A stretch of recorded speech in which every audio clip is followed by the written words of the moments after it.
Hi, I'm Sean King, And I'm Taylor King. and we are a father-son filmmaking team from California.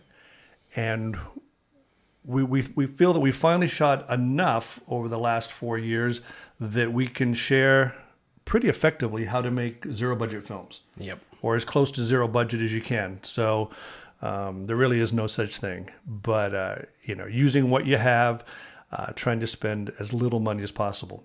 And the very first time we did this was on a show called Private Sales, and we figured we'll play the show, and just as we go down, just talk about every way we saved money, how we did it, and the ups and downs of making a film with no money. Yep. We're serious. So this show was 6 half hours, and this is episode 1. So open a show with a vibrator and money, Lube. a little sex scene. It's funny, Rebecca, the actress, way less concerned about this scene than I was. I was completely, It was a very uncomfortable scene for Sean and I to film. Yeah. But the two actors had absolutely zero problem with it. Yeah, I'm like, oh, we got to cover you up more, and she's like, I just don't care. I'm like, well, I'm being embarrassed, so that's a fault I have, but and we pan up and they're quickly undercover. So this was shot in our bedroom, my wife and I's bedroom, but we wanted it to be more lofty, so we had 2 panels in the garage, these brick panels, and threw them up on the wall with the poster, and gave us a little more of a loft look.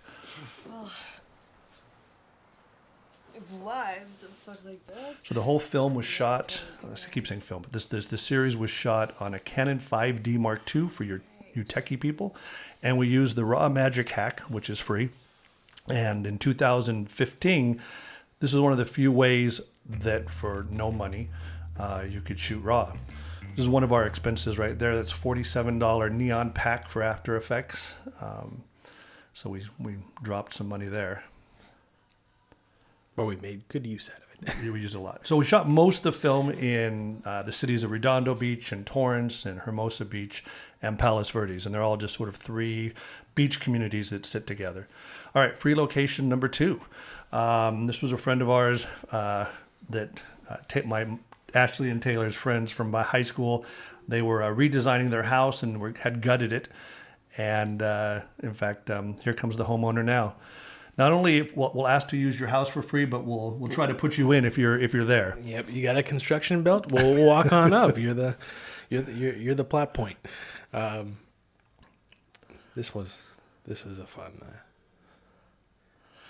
So most of the show was shot on a 3-axis gimbal, and it was one of the first affordable 3-axis gimbals. It's literally, it worked pretty good most of the time. A lot of generic parts. The batteries were model batteries, but it allowed us to put motion, like right here, just a little bit of motion into the shots. Couldn't hold it for that long. Got heavy. All right, so Stolen location. another stolen location. And if you look at the car, just take a look at the car as it pulls away, because it's maybe the last time you see the car without damage on it. There it is. That side's not going to look like that again. And the back tire. Yeah. That was a mishap during filming. I had a blowout on the freeway. So one of the things about shooting RAW is just the dynamic range you get. And shots like this on just a regular Canon 5D wouldn't be possible. But it created all sorts of technical issues that you just have to, it's a sacrifice. We could shoot only 6 minutes on a 64 gig card. Shooting on a Canon, your batteries last for about 35 minutes. And when you're constantly having to swap that off the gimbal, it slows things up, but it was free. So that's the trade-off. Yep. And I just like the look of it. It just had just the way it handles skin tones, just a cinematic look. It's my wife's handwriting. Sean and I have terrible handwriting. We had to enlist the help of my mom. So this is our 3rd free location, and we'll call him Dr. John. And Dr. John, his name's going to pop up through our entire series of videos. And we just switched from Dr. John's exterior office, one place, to Dr. John's real office in another location completely. And while we were shooting this scene, I think he had someone cut open down the hall, performing a surgery. Yep. So, and we're filming a scene about about a druggy sister. Yeah. I don't know about that plant. That was a miss whenever I watched this. See, the plant doesn't bother me. No? Disappeared. I love the look of Gary. She's You know, back. he looks like She's looking for money. It looks like that would be his office with the She can post-it notes test everywhere. probate. Get out of So here. Gary's an actor that was in my very first feature in, I think it was 1992. And he's been acting ever since. And just, again, he's an actor that follows sort of our three main really important rules. Shows up on time. Yep. He's pleasant. He knows his lines. And that's it.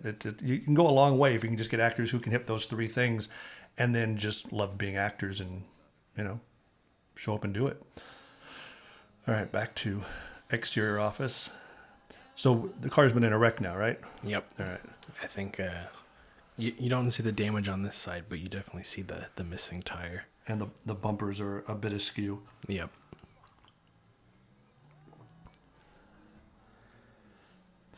So I think we're going to go to our first car mount shot.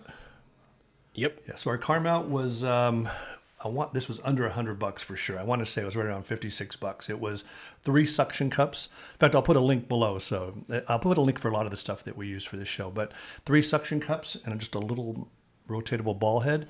And because it was a DSLR, really easy just to stick it just about anywhere. Yeah, I really missed just the easiness of that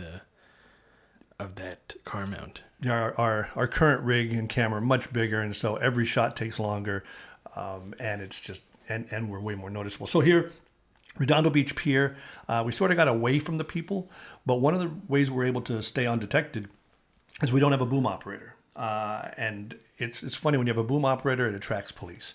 So all the actors throughout the show wore Rode Smart lavaliers. It plugs into your phone, and they all recorded their own audio, start and stop it. And then at the end of the day, they would upload to Dropbox from their phone, and then we would sync it and edit it. And the other way that we were able to not be noticed is it was literally just Sean, myself, and what other actors that were in the scene.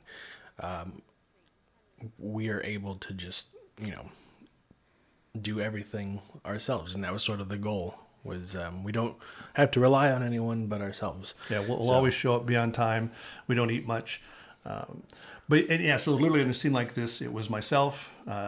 Taylor helped out till he was in the scene. And then Claudia Witt. Again, really, really lucky with her. Just a good actor. Pleasant to be around. This is probably our 5th stolen location. It's the first time the police actually pulled up and watched us for a second. But I was sort of leaning against, the window here, and the camera was mounted there. But we're so unobtrusive. I think it was more trouble for them to get out of their car. So they left after about 15 minutes of watching what we were doing. Yep. Back to this car, which doubled as Claudia's car. I think right after I had the blowout in our car, I had a blowout in this car. You've had a blowout in 3 cars. I've had a blowout in 3 cars, and all those cars are in our shows. Again, because we know we can get them. They're always available. That's the one time where it pays off to have a unique car. A cheap car? A cheap, unique car. It looks good on camera. It says something about character. This it kills me. Look at how much money we spent on this. We went to Walgreens and we probably spent a good $15 in cereal. You know what I just remembered is, for some reason, that was my fault. I really wanted for the scene to have Crunch Raisin Bran Crunch. I don't know why. There it is on the counter. Did you eat it? No, I think it was supposed to be some Easter egg from Breaking Bad. Oh. I thought I was being clever. So here's one of our big expenses. I think this room was about $69 a night. We had it for 2 nights, and so it appears a lot in the show. I think the first 3 episodes it appears. Hey, Jacob. Can I come in? Yeah. The police come to visit Jacob.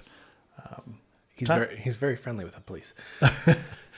I didn't think about him standing out in the hallway with a gun and a badge. I'm sure they have security there, but again, yeah, not an issue.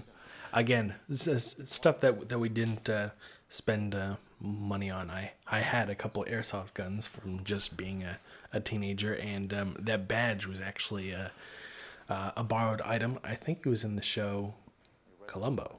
Yeah, it was. My dad had a bunch of old badges, and that was just a police badge from Columbo, and so it was free. Exactly. Lighting, mostly available light.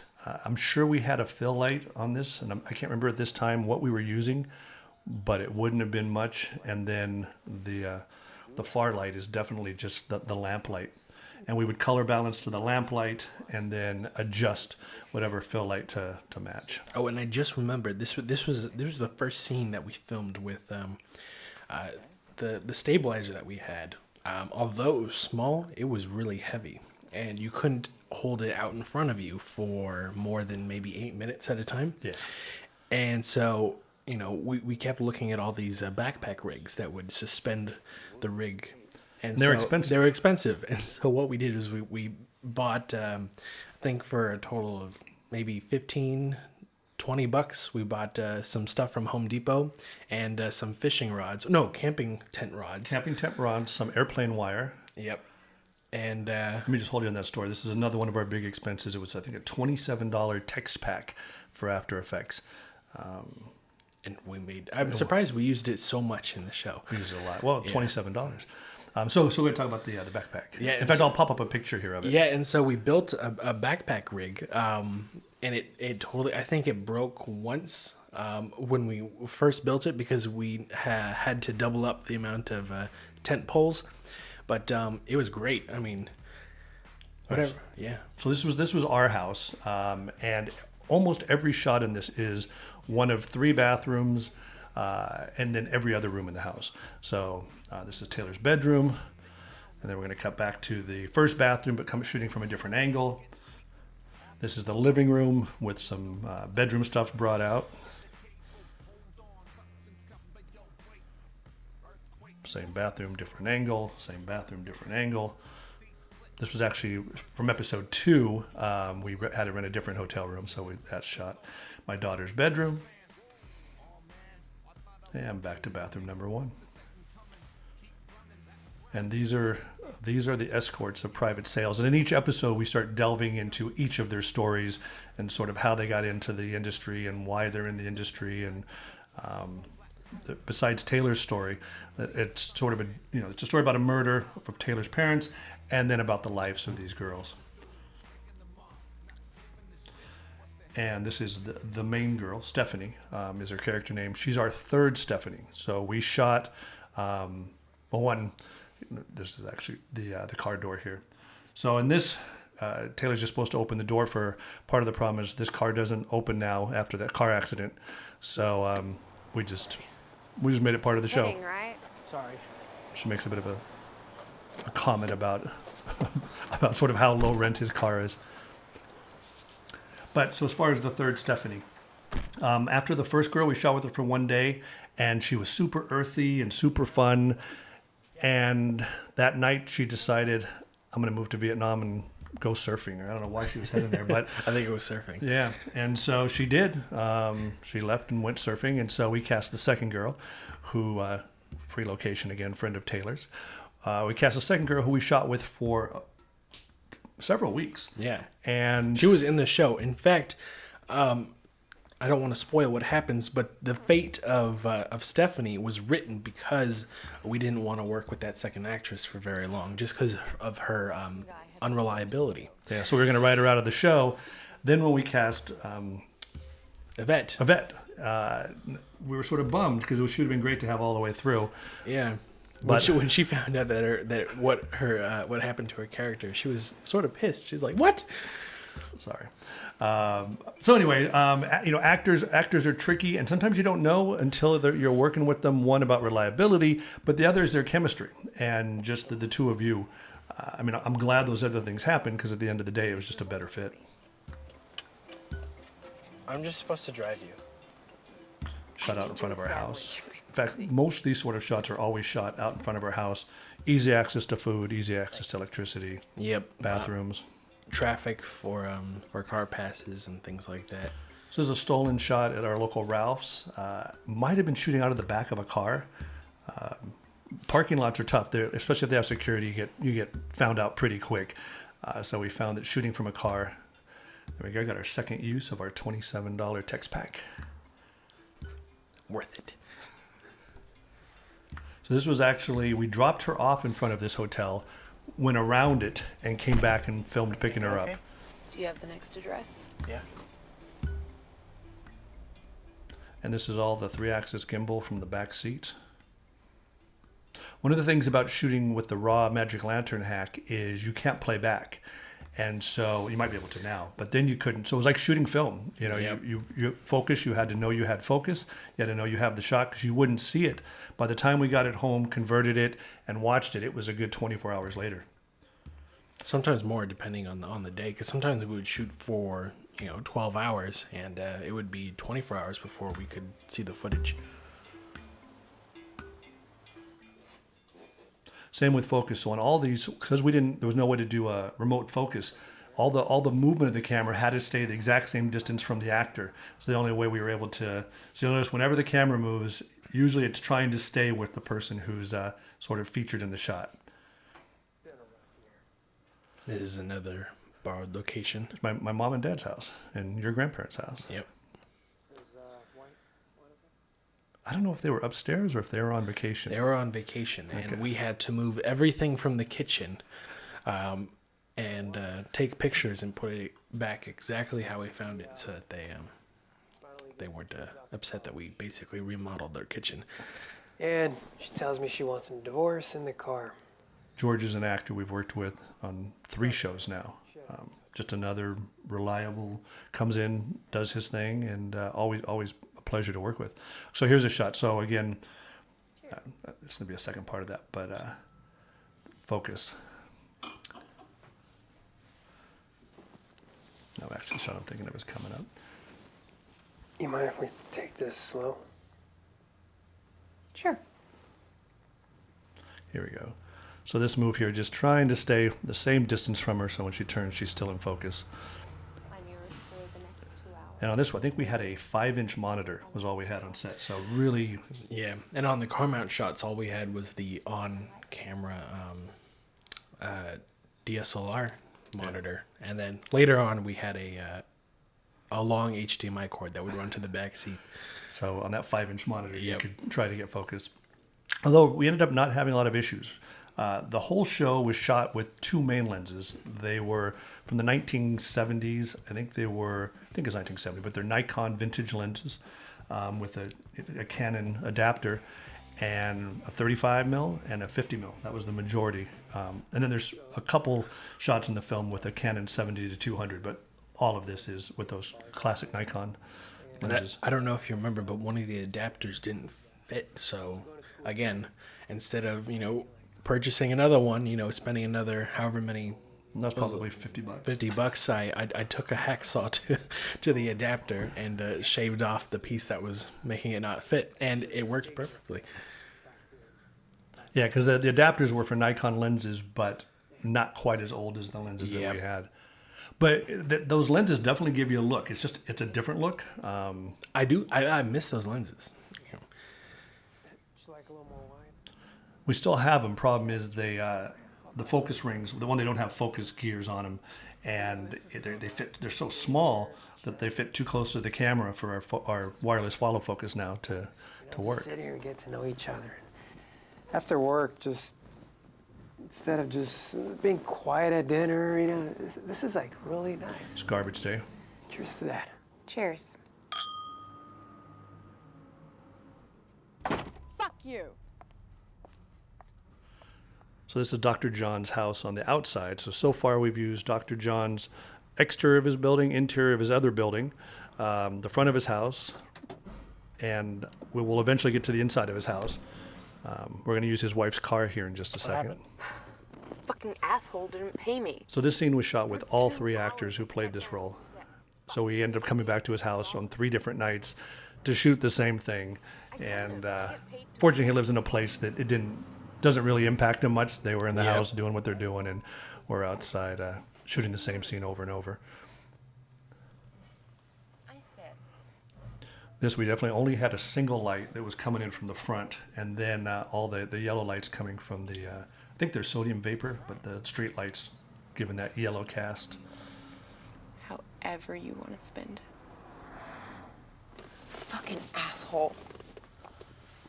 Do you remember shooting this? It's been so long. I remember. I always remember leaning back away from her just because she knew how to make me feel uncomfortable. Which is the point. Exactly. Yeah. And I remember that, but yeah, I don't remember filming any of this.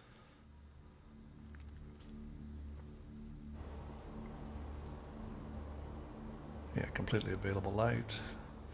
One of the benefits in shooting in RAW is just the dynamic range, and as long as you can get it close, we always go for skin tones, expose the skin tones, and then hopefully on the opposite ends of light and dark, we can pull it back and save it.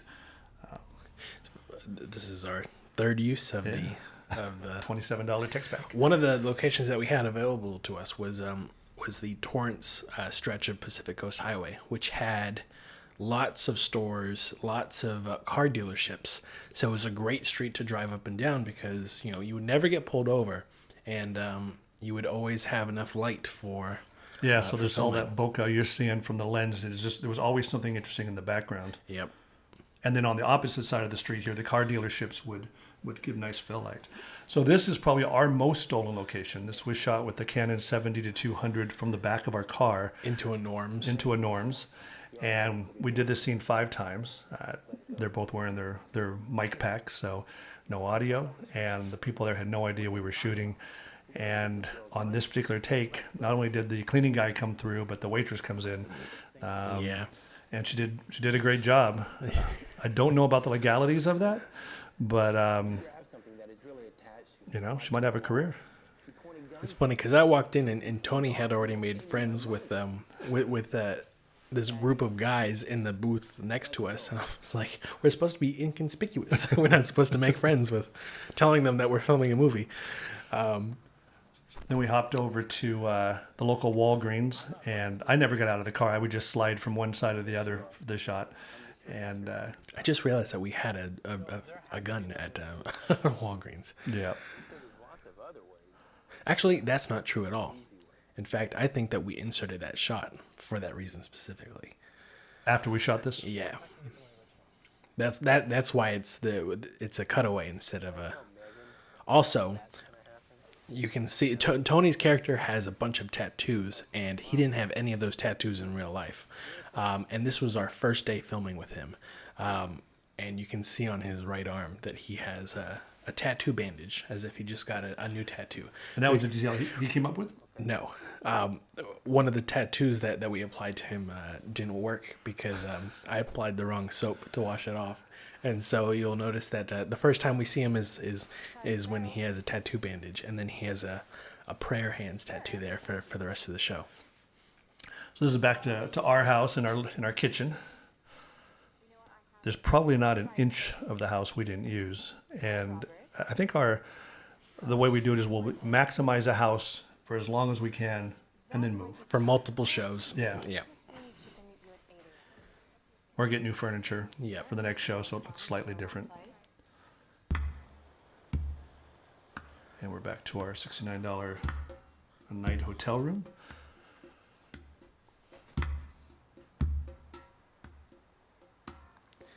Here we have cameos by cousins and my sister, who are stand-ins as his kids that I am blackmailing Gregory's character with.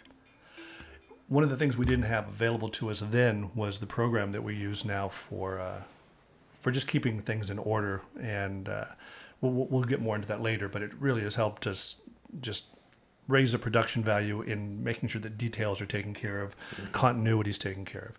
So now we're back to Dr. John's house in the daytime, using his wife's car. We knew this car would only appear once, so she was happy to let us use it. I think that's the biggest thing that we've learned, and the biggest sort of thing that I think people should do is to catalog everything that they possibly have available to them, as just everything that you can film, you should write down because For free. For free, because you'll need it. And other stuff, you know, we would have something obscure that would be available to us for free, and we would write it into a show. Because Well, the inside of Dr. John's building, which appears in at least 3 shows, was just unique because it was gutted. yeah, first time we see it is Private Sales episode 3. That was the first thing that we filmed in that office. I found all these people in an hour. Imagine what I can do in a week. Wardrobe. All the actors, provide their own wardrobe. We shoot shots of, however many dramatic days they have, and then we catalog it. And when they get their call sheet and sides each day, they also get a picture of the wardrobe they need to bring if they decide not to leave it with us. And that way they don't have to be responsible for it. So this location, again, a free location. One of the moms from my daughter's volleyball team, I guess don't go to dinner with us because we're probably going to ask to use your house or something, or your car, or your daughter, or your whatever. And so in this case, she had this great little apartment, and in fact, she's in the show now.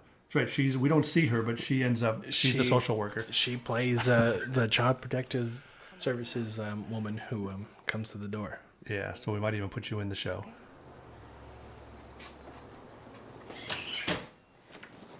Probably one of our trickiest camera moves because the stabilizer just barely fits through the door here. I don't know if you remember, but right there was a in post exposure change in that hallway. See, you would never notice. I just remembered that it was there.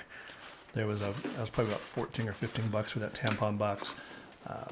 We use it several times though. Make sure we get maximum value from it. And that's episode 1 of Private Sales. Hopefully that was helpful. The shows get more complicated as we go along, and so right after this we'll do episode 2. Yep. All right. Thanks for watching. Thanks for watching.